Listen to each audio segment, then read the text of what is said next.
ከአንድ አመት በላይ ያሉ ልጆች በየ6 ወሩ ዲዋርም ወይ ደግሞ ጸረ ትላትል መድኃኒት መውሰድ ይኖርባቸዋል ማለት ነው። ምክንያቱም ልጆች በብዛት በአፈርና መሬት ላይ ስለሚጫወቱ በፓራሳይት የመጠቃት እድላቸው ከፍ ይላል።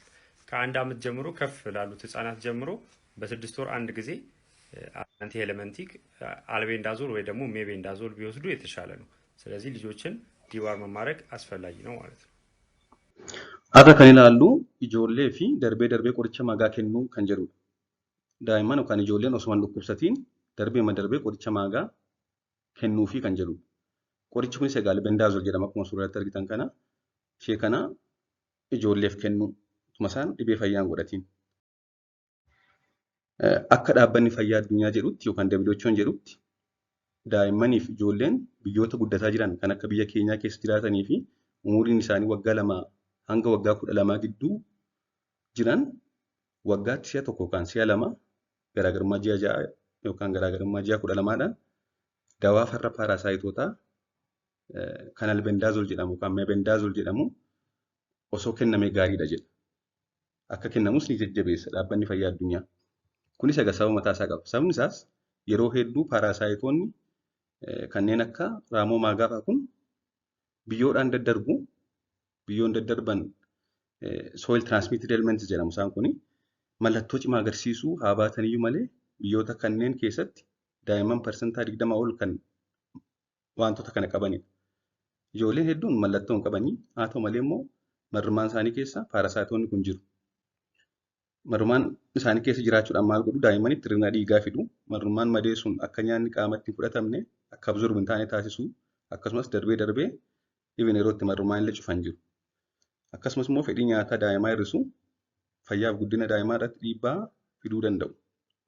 Mallattoo tokko qabaachuu baatanii kanaaf egaa darbee ji'a 6 yookaan waggaa tokkotti qoricha kana yoo laanneef ijoollee waggaa 2 hanga waggaa 12 jiran kun preventive chemotherapy jedhama. Osoo isaan hin dhukkubsatiin dursinee wallaanuu. Kana gochuun akka isaan hir'ina dhiigaa hin godhanne akka isaan paarasaayitii kana waliin jiraanne paarasaayitiin kun nyaata isaan nyaatan akka absorb hin taane akka hin ittisne fedhii nyaataa isaanii akka hin cufanneef taasisa jechuudha. Kanaafuu egaa kan gochuu qabnu garaagarummaa ji'a 6 hanga waggaa tokkotti daa'imman umuriin isaanii waggaa 2 hanga 12 gidduu jiraniif albendaazolii miligiraama 400 yookaan mebendaazolii miligiraama 500 al takkaa bulbullee yookaan bishaaniin akka inni daakamu wal nyaatu taasisnee dhugsiisuudha jechuudha. Akkasumas yeroo isaan dhibee maagaa godhatan yookaan yeroo isaan dhibee maagaa godhachuu qorannoon agarsiisuun ajaja ogeessaadhaan dawaa kana fudhachuudha. Simple question. Have you dewormed this year? No. Don't scroll. Come back. Let's talk. Don't let your guilty conscience catch you. When last did you deworm? Yet, any small thing you're in Yabasira, you're eating the thing that you don't know where it's coming from. Hey! Explain now. Talk to me. First of all, you need to understand that according to the guidelines, as long as you are 2 years and above, you need to deworm at least once a year. So where's your deworming for this year? Where have you put it? Especially if you are pregnant, if you're a child. If you now live in a place where there's worm infestation, you know, everywhere you eat, there's tapeworm. People do not shit where they're supposed to shit. They're shitting inside pool. You live inside that area, or where you are eating, the food comes from that area, you need to deworm at least 2 times a year. You think it's a joke? What kind of drugs are you not supposed to use and deworm? It's very simple. Go to that your pharmacy and ask them for albendazole or mebendazole and do your deworming this year. It's a lie.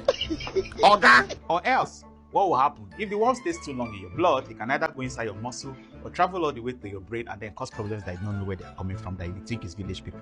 So after watching this video, please go and deworm.